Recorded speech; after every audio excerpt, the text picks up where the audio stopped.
Welcome to the working part of my studio. I'm going to do a little bit of work while we talk because honestly, if my hands aren't doing something, I don't feel quite natural.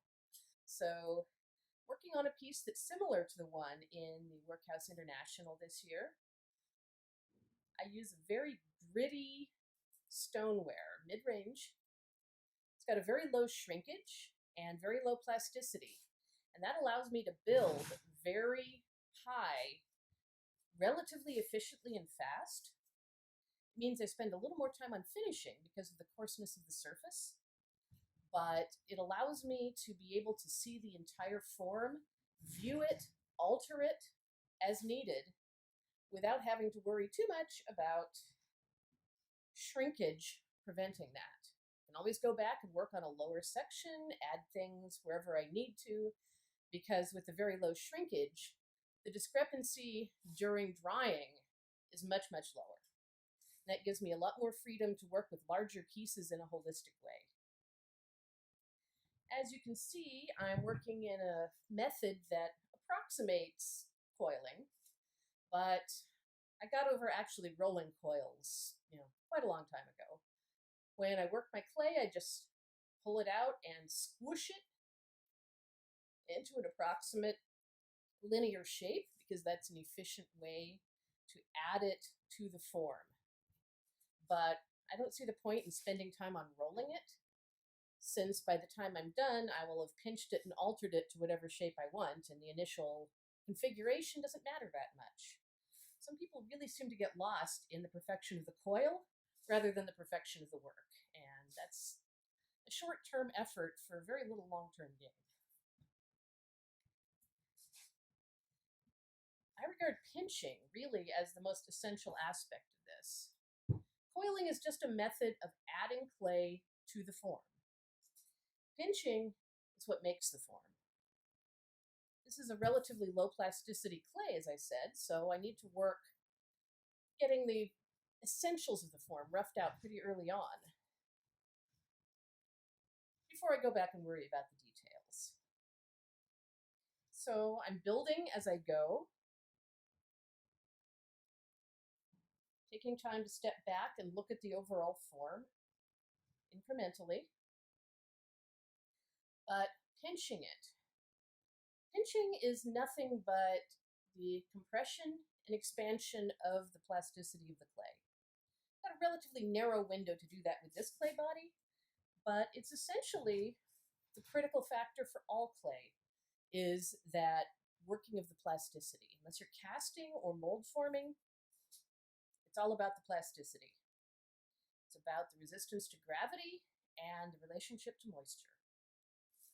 Even working on the wheel, I regard as just a form of pinching with some mechanical assistance.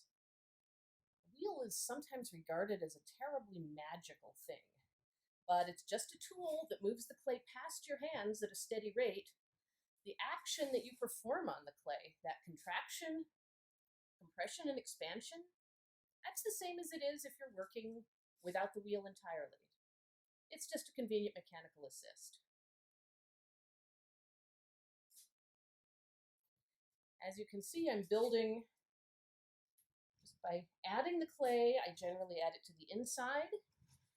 Then once I've got that double thick layer, I pinch to restore the thickness, which means moving that extra clay upward as I go.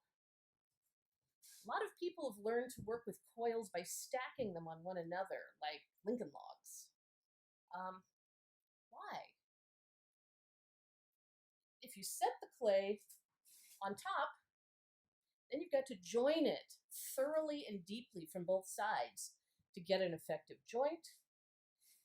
And that works pretty well because coil building that way leaves so many joints that no one of them is really a focus for stresses during drying and firing. But it seems unnecessary.